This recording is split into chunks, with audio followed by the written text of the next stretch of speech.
satu lagi bisa kali ya, mungkin nambah satu ya, jadi satu update berkaitan dengan progres pelatihan fungsional peranata komputer ahli ya gitu. Kemarin salah satu yang menarik itu mungkin di pengolahan data ya.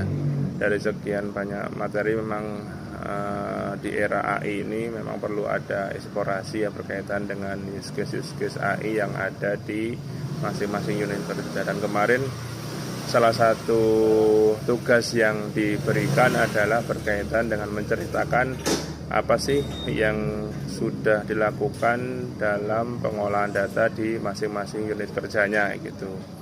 Dan sebagai contoh memang dari pengolahan data itu rupanya sudah bisa digunakan dalam bentuk untuk cleaning data gitu ya, cleaning data atau mungkin mengisi variabel-variabel kosong yang sering terjadi ketika dalam pengolahan data gitu.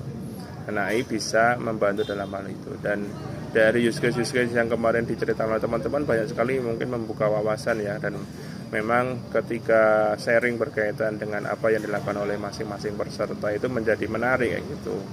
Karena ada kalanya kalau misalkan di kantor yang sifatnya vertikal seperti ini, apa yang dilakukan oleh suatu daerah bisa menjadi wawasan buat teman-teman di yang lain. Dan ini sebenarnya kalau didokumentasikan menarik sekali ya gitu ya. Mungkin dalam skala luas nggak cukup di dalam BPS, di internal BPS, tapi secara kementerian atau mungkin secara lembaga pemerintah secara umum, kalau teman-teman Prakom itu bisa istilahnya kayak semacam punya repositori ya gitu ya, apa sih yang saat ini sering dilakukan atau mungkin sedang update berkaitan dengan perkembangan teknologi ini. Dan ini bisa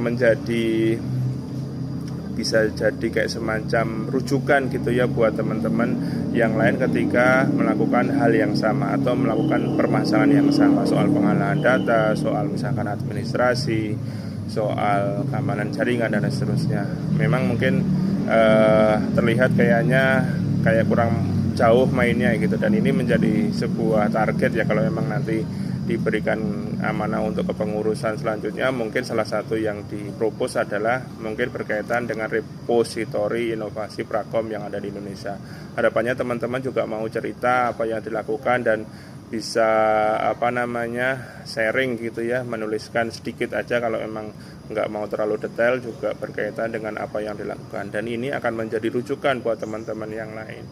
Mungkin mekanismenya seperti apa, apakah karena nggak ada angka kredit lagi ada reward atau seperti apa, nanti kita akan pikirkan. Tapi yang jelas konsepnya menarik untuk dikembangkan secara nasional. Menarik. Assalamualaikum warahmatullahi wabarakatuh.